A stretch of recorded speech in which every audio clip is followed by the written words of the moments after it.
berikutnya adalah obat. Nah, kita bisa ya menanyakan tentang jangka panjang ya dari penggunaan obat yang digunakan oleh pasien. Kemudian bisa saja kemudian obat itu tidak menyembuhkan ya, tetapi perlu kemudian dikontrol penggunaannya ya. Misalnya selama masa perawatan ternyata tidak ada perubahan yang dialami oleh pasien selama menggunakan terapi obat tersebut. Nah, kemudian obat ini tidak boleh dihentikan sendiri ya, harus kemudian melalui persetujuan dari apotekernya. Kemudian obat itu juga perlu diketahui banyak kombinasi yang kemudian biasa digunakan oleh pasien pada saat penggunaan selama terapi dengan obat, misalnya menggunakan obat-obat tradisional. Nah, ini kemudian harus dibicarakan ya, harus diungkapkan semua dalam pelaksanaan konseling. Kemudian obat ini mengandung banyak efek samping ya, akhirnya kemudian maka penggunaan dari obat-obatan ini kemudian harus diawasi, harus dikontrol ya selama pasien menggunakan obat tersebut. Jika muncul efek samping, maka di dalam konseling inilah kemudian akan disampaikan semua ya apa efek samping yang dirasakan oleh pasien selama menggunakan obat. Nah, kemudian banyak keterbatasan pada komplikasi atau kombinasi penyakit ya. Jadi dengan adanya komplikasi dan kombinasi penyakit yang banyak ini sehingga menyebabkan pemilihan obat itu harus dilakukan secara hati-hati ya, karena tidak semua kemudian obat itu bisa cocok dengan suatu penyakit tertentu. Ya, misalnya bagaimana memilih obat hipertensi yang cocok untuk pasien-pasien yang menderita misalnya kelainan hati atau punya kegagalan fungsi ginjal ya, ataukah pasien ini juga mengidap penyakit-penyakit degeneratif lainnya, misalnya diabetes. Nah, pemilihan obat itulah yang kemudian harus diperhatikan untuk kasus-kasus di mana pasien ini mempunyai komplikasi penyakit. Nah, kemudian dari segi penyakit ya, kita bisa melihat ya apakah penyakit itu adalah penyakit kronis atau penyakit akut. Kemudian apakah penyakit ini tidak dapat disembuhkan? Kemudian apakah ada penyakit lain yang menyertai ya, dan bagaimana perkembangan penyakit dari pasien itu sendiri.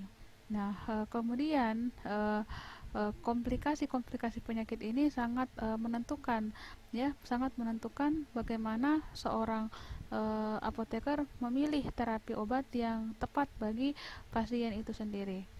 Nah, kemudian situasi ya. Nah, terkadang pasien ini kemudian menolak untuk melakukan konseling.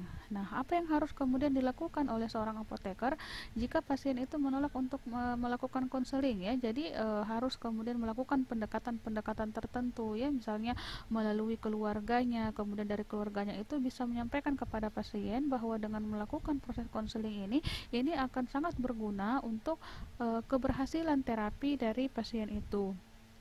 Nah, kemudian waktu yang sangat kurang, maka kita memilih waktu-waktu prioritas ya. Nah, karena keterbatasan waktu juga ya dengan pasien yang banyak, maka kita memilih pasien yang prioritas yang kemudian kita harus lakukan konseling terhadapnya ya.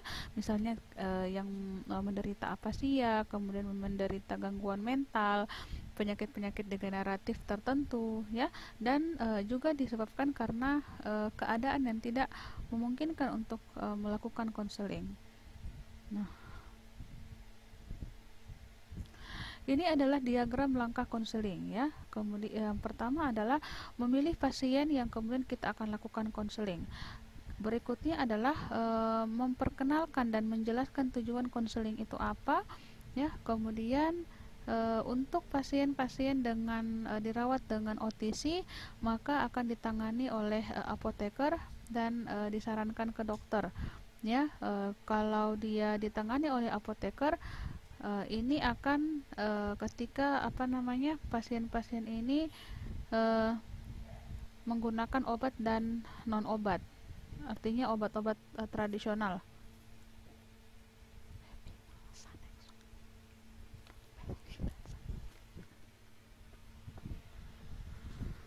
Kemudian untuk pasien yang mendapatkan resep rawat jalan, ya.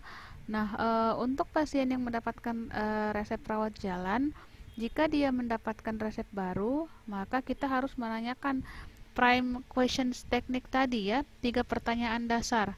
Nah, kalau dia pasiennya itu resepnya berulang, maka kita hanya perlu kemudian melakukan show and tell teknik.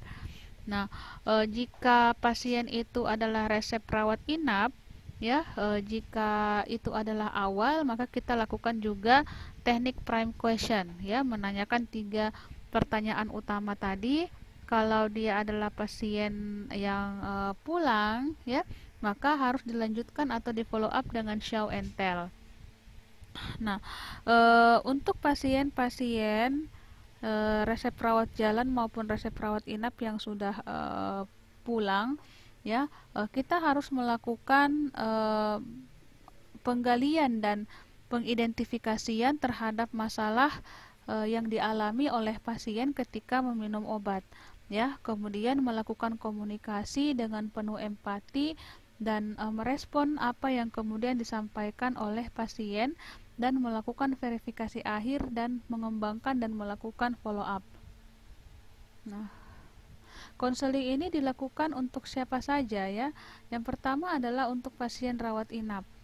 Kemudian yang kedua adalah pasien yang sudah pulang. Yang ketiga adalah pasien rawat jalan.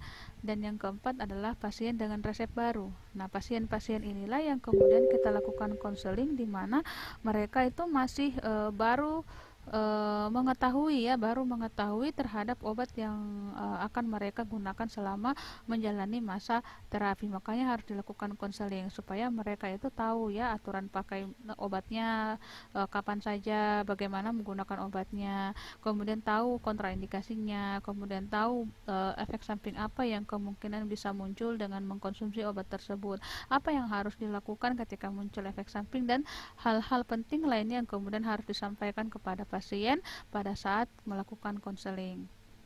Ya, juga dilakukan untuk pasien dengan resep yang berulang dan untuk penggunaan obat-obat bebas. Nah, untuk wawancara dengan pasien rawat inap, maka harus diketahui data-data demografi dari pasien ya, kemudian riwayat penggunaan obat pasien, baik itu obat-obat yang diresepkan maupun obat-obat OTC atau obat-obat tradisional, dan wajib mengetahui alergi obat apa dan efek samping apa yang biasa muncul terhadap obat-obat tertentu yang kemudian pernah digunakan, dan keluhan apa saja yang kemudian dialami oleh pasien, serta kebiasaan-kebiasaan hidup, pola hidup pasien itu juga kemudian kita harus ketahui ya pada saat konseling. Apakah dia merokok, mengkonsumsi alkohol, ya, kemudian suka begadang dan sebagainya. Nah, untuk konseling pasien pulang, kita harus menanyakan 3 prime questions yang di slide-slide sebelumnya tadi yang saya sudah jelaskan, ada 3 pertanyaan utama ya. Nah, kemudian meyakinkan akibat dari non complaints ya, seperti itu. Kemudian kebiasaan sehari-harinya, kemudian final verification. Kemudian untuk resep baru untuk pasien rawat jalan, kita harus menanyakan 3 prime question, kemudian final verification. Kemudian untuk resep ulang, ya, kita harus show and tell, ya, menerapkan teknik show and tell. Kemudian untuk bebas, kita harus memperjelas tentang fenomena tip of the iceberg, kemudian mengidentifikasi permasalahan terkait obat dan melakukan verifikasi. Oke, kesimpulan dari konseling ini adalah memakai metode 3 prime questions, verifications, and show and tell. Dan juga yang kedua adalah memahami kondisi pasien, penyakit, dan obatnya. Yang ketiga adalah menghilangkan barrier atau penghalang antara apoteker dan pasien selama masa konseling. Kemudian banyak membaca, dan membaca.